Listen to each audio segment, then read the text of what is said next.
What's going on, Alabama fans? This is Brandon, aka Fresh, coming with the heat all summer long, all fall, all football season is going down. I already told y'all that.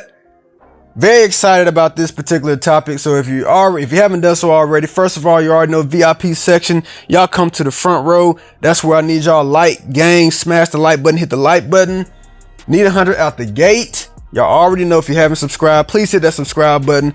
No hateration going on. Don't just come here lurking. Make sure you subscribe, hit that notification bell as well. Let's go. All right, so I've preserved and I've waited to give my thoughts on Tyler Buchner until I actually did more research, more film study to get a good depiction and idea of exactly who this kid is, exactly what type of player that he was. And I really honestly, even when the announcement was made in the spring, after the A-Day game, pretty much, I mean, Nick Saban, they didn't waste no time. But I really wanted to kind of let it kind of marinate first, kind of see how Jalen Milroe, why do I say that all the time? Ty Simpson and everybody else, how they kind of reacted, or just kind of what was kind of going on with them before I actually kind of delve and did a dive into who Tyler Buchner is. So for those who don't know, Tyler Buchner is he was a consensus 4-star prospect who was signed to Notre Dame. He's from California, so it's another Cali kid. Alabama's had some pretty good success with California kids, especially California quarterbacks, with Bryce Young being the latest one. Najee Harris, from that area as well. So very good pipeline, so to speak, with California players in recent history. He's listed around 6'2", 6'3", strong-bodied kid. About 215, 220. Somewhere around that realm. Okay. Listed as a dual threat. Okay. So, I was watching some film on him, and, he runs well. If I had to gauge just off of the film, I would kind of have him more around probably a 4'6" guy. Probably 4'6", 4'6", 5", maybe even high 4'5" at the very best, but I would probably lean more towards a 4'6", 4'6", 5" guy. He moves well, looks very strong.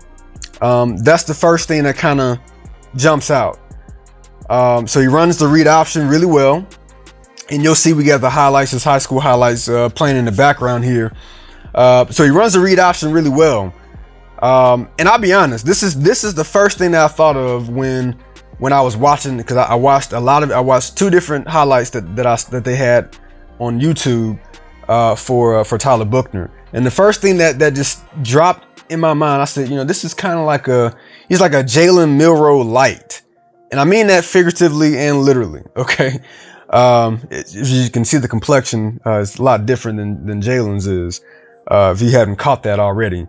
But he's not as dynamic with his feet as Jalen is. I mean, Jalen, I would be surprised if he runs anything higher than a 4.4. I'm talking about, if he runs, let's say he goes out for the NFL draft after this season. Let's say he has a great year, he goes to the NFL draft, or whenever he does at the combine or at the pro day, I'm expecting Jalen to run at worst a 4.4 flat. If he's not a 4.3, 4.35 type of guy. Like, he has that type of speed, the burst, the power, the acceleration, the explosion, all the above. His running ability is absolutely elite. You're not going to get better than that at the quarterback position. And I don't think we've seen that ever that I can recall at Alabama. I can't recall a time where there was a quarterback that was that dynamic, with not just with the speed, but also with the power, the explosive. I mean, just everything. I mean, it's really no shortage of physical attributes that Milroe has. All right, but back to Buchner. So why is he even at Alabama? Why did Nick Saban you know, after you have two quarterbacks already on your roster, and then you bring two more in that are freshmen who actually didn't do too bad of a job in the spring game. So you got four quarterbacks on your roster, and then you kind of throw a curveball and you bring in a Tyler Buchner from the very school that you brought your offensive coordinator from. So Tommy Rees comes from Notre Dame. He's the offensive coordinator there. The optics of it doesn't necessarily look the greatest. I'll be honest with you. I mean, when I first saw it, I was like, wow, this is quite interesting. You know, so you got a guy in Jalen Milroe who, you know, all intents and purposes, you expect him to, continue to try to gain confidence. Ty Simpson, he's been there for at least a year, and they're looking at like, wait a minute, you get this guy who played for Coach Rees and you bring him in and like, what are you trying to say about us? Like, are you trying to say that we trash or something? Like, what are you trying to say? And this guy was, a backup. So y'all want him like to compete. So, I thought about this and I was really looking into this, and I don't think Tyler Buchner was brought in to start. I don't think it's a strong possibility that he starts for Alabama this season, given the fact that, it's not like he was highly coveted, in the transfer portal. I believe Nick Saban, talked to Tommy Rees, said, okay, nobody's really separated themselves from Jalen, he did okay in the 8-day game. Ty Simpson, he did okay. Nobody's really separated themselves big time. If we had to play tomorrow, we're going to go with Milroe. However, we could use some depth. We can use, somebody to come in here and push these guys, add a little fire, add a little sense of urgency to let it be known that, we can and will go with somebody who has been in Tommy's system, who understands, who he is and what he's looking for. However, the issue that Tyler Buchner's going to have is at the quarterback position. They're going to go with somebody that they want to follow. And I've mentioned this on several occasions, about Jalen Milroe. Why I believe he's going to be the starter is because they want to follow Jalen. All right. Not to say that they wouldn't want to follow Ty, but he's still the young buck out of the two. All right. So until he does something, and if he's balling out in fall camp, if he's just absolutely just lighting on fire and Milroe is kind of, then I think you're going to start to get, the team is going to slowly gravitate towards Ty Simpson. And then it's going to force Nick Saban's hand to say, okay, this is who they want. And even Greg McElroy, I was listening to something that he was saying on yesterday. It was similar to kind of what I'm saying, where you have to go with guys who win the team over. I mean, that's just the bottom line. That's even from middle school, high school, college, pro. It really doesn't really matter. The quarterback position is such a leadership position. The guys are they're gonna want to play for the guy that they want to follow. All right. You're automatically a leader if you play quarterback. You can't hide from it. All right. You have to be a leader. All right. So if Jalen Milroe is the guy that they want to follow, then that's what they're going to do. If Ty Simpson is balling out, they're going to want to follow him. It's going to be very hard for someone that they have no idea, they don't know. They're already going to kind of be like, man, who is this guy, man? He coming in thinking that he played for Tommy Rees, that he's just going to come to Alabama and just start. I don't think so. We've been rocking with Jalen for the past 2 years. We've been rocking with Ty for at least a year. You're not about to just come in here and just overtake these guys. Who do you think you are? Like, that's what the attitude of the team is going to be. You know what I'm saying? So Tyler Buchner, in my opinion, is brought in to, okay, he's more of an insurance policy, because from watching the film, I don't see anything that jumps out that says, oh, he's better than Jalen Milroe. I don't see him being like a pocket passer where he just shreds defenses. If you look at the stats from Notre Dame, he started a few games last year. His numbers in terms of accuracy, he's around 55%, that doesn't, really inspire a whole lot. His touchdown to interceptions, he had 3 touchdowns to 5 interceptions. Like I said, he's more, in line as a runner. So he did have 4 rushing touchdowns, which is, pretty good considering that he only played in 3 games. He played a whole lot more his freshman season, which, you can argue whether that was fair or not. And he played 10 games, but even then his completion percentage was 60%, like 60% on the dot. That's not really something that lights your hair on fire, in the collegiate perspective. 3 touchdowns, 3 interceptions. But then again, he didn't really have a whole lot of opportunities, so, 35 pass attempts, completes 21, so, 60%, again, not a huge sample size, but again, you have a lot more to work with for the second year. And, your percentages still aren't really where you would like for them to be, so, I don't believe that Tyler Buchner is going to be the guy. Now, fall camp, again, I keep saying this, that's going to tell the tale of the tape. When he gets his opportunities working with the second unit, which I believe, he'll get some reps along with Ty Simpson. He'll get some reps for the second unit, as well as the third team. When he gets those reps, if he takes advantage of those and he says, okay, I have a really good grasp of this offense.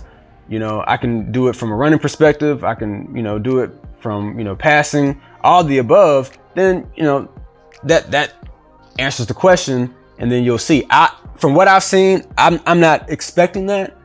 I'm expecting this to be more of a situation where it's Jalen Milroe's position to lose. And I'm gonna touch on this real quick. I'm gonna have a more extensive video about this.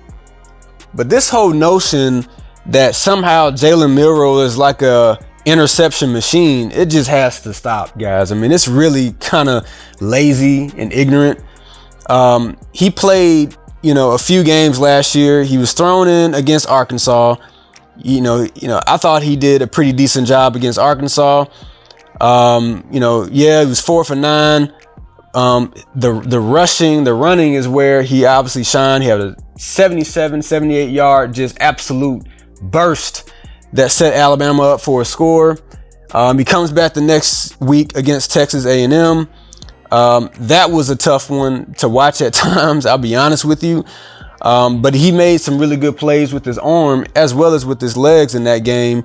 I don't think that Bill O'Brien and Nick Saban really wanted to throw him out into the fire too much. That would be unfair. So they only threw it 19 times, which obviously I don't think that's what they really wanted to do. You're going to have to do more. And they really didn't give him a lot of opportunities to throw the ball down the field. And they really, they didn't want him to lose the game, which is understandable. But he threw 3 touchdowns to 1 interception. His issue was the 2 fumbles. That's where he was with turning the ball over. So if you want to say he turns the ball over, go with the fumbles that he had in that game, not saying that, he's just going to make bad decisions with the ball in terms of his passing. But I'm going to get into that in a whole nother video because, that's a very lazy and very ignorant narrative that's been thrown around. I've been reading some of the comments from Alabama fans, and it's really unfortunate that that's kind of the narrative that's being thrown out. But back to Tyler Buchner, I'm very excited to see how this all plays out. But again, I don't see this as much of a threat. This is going to come down to Milroe and Simpson, with Buchner being, some insurance, someone that's going to light the fire, somebody that's going to, where Tommy Rees can say, hey, remember how we did this, Tyler? Yeah, they're in the quarterback room. Yeah, about this, Tyler. You already know about this. And you got Jalen Milroe and Ty Simpson looking at each other like, oh, okay, I see what this is. Okay, all right. I need to make sure I'm in my bag a little bit more, make sure I'm in the playbook so he can, look at us and not always defer to Tyler about that he knows this and we don't. So I would leverage that if I was the coaches to kind of, put more pressure on those two. But I don't see this from what I've seen. This no disrespect to Tyler, but from what I've seen, I don't see this as him being a better prospect than either one of those guys. That's Jalen Milroe and Ty Simpson. I think this is going to be a situation where, if he has an opportunity to play, it'll be, in backup duty. It'll be if the other 2 guys just aren't cutting it for some reason, they have a guy that they don't have to throw and go to the 2 freshmen who clearly aren't going to be ready. you don't want to derail their confidence and put them in a bad situation. You got a guy that he can finish the season out for you if necessary. If the other two guys just stink it up, and then you can always just rely on this guy. That's what Tyler Buchner, from my vantage point, is. So all this will be, we'll find out. We'll find out, in fall camp, and as well as the season game number 1. Jalen's going to have to, he's going to have to shine. I think Greg McElroy, he believes that it's going to be a rotation, kind of like with AJ McCarron and Phillip Sims. I'm not sold on that just yet. I think that if Jalen Milroe proves that he's the guy in fall camp, it'll be a Blake Sims, Jake Coker type situation where, Ty Simpson's going to kind of be waiting in the wings. Like I mentioned on my last videos, he's going to be waiting in the wings, like, hovering on top of Jalen's neck, like breathing down his, like, hey man, like, I'm right here. You better not mess up because they're looking at me, but you got this game. Texas, you're going to have to come with it because Quinn Ewers is expected to be a first-round draft pick. And if Steve Sarkisian has stuff drawn up like how we all expect him to have things drawn up, then it might potentially be a shootout type situation, potentially, depending on Alabama's defense, where Jalen's going to have to make sure that he's scoring on offense, because Ty Simpson's going to be. I think he'll get to Ty Simpson very quickly if the offense stalls at all in that game. And that's where we'll see. So I think it's going to be Jalen Milroe. Alabama's going to hope to get the blowout to get Ty Simpson some snaps in the second half. And then we'll see Texas will be the sign. But I don't see Tyler Buchner being thrown into the mix unless those two guys just aren't cutting it throughout the season. So those are my thoughts. Thank y'all for staying in the paint with me for this time. Hope y'all liked the video. If you have not, please make sure you hit the like button, smash the like button, share this with your favorite Alabama fan. SEC Media Days is going down this week. We'll have all the coverage from Nick Saban's Media Day. Please make sure you're subscribed so you don't miss that. Hit the notification bell. Like us on our social media pages, TikTok, Twitter, Instagram, Facebook. If you have not picked up a subscription to Touchdown Alabama, do so right now. All right, go to touchdownalabama.com, pick y'all a subscription. Make sure y'all rocking with us because the support is wonderful. We appreciate it. We just hit 50,000 50,000 followers on Twitter. Thank y'all who are all following us there on that platform as well. We're not slowing down. We're continuing to grow, and I'm enjoying doing this. So if you're rocking with me, I read the comments. I love them, whether you agree or disagree. Please make sure you comment one way or another. Let's keep this thing going because I'm trying to make sure every single video that I do hits 1,000 likes because when the season starts, I already told y'all, I might have to start charging for admission. All right, I'm giving y'all too much free stuff. All right, but I really like y'all. I rock with y'all. All right, this is Brandon, aka Fresh, signing off.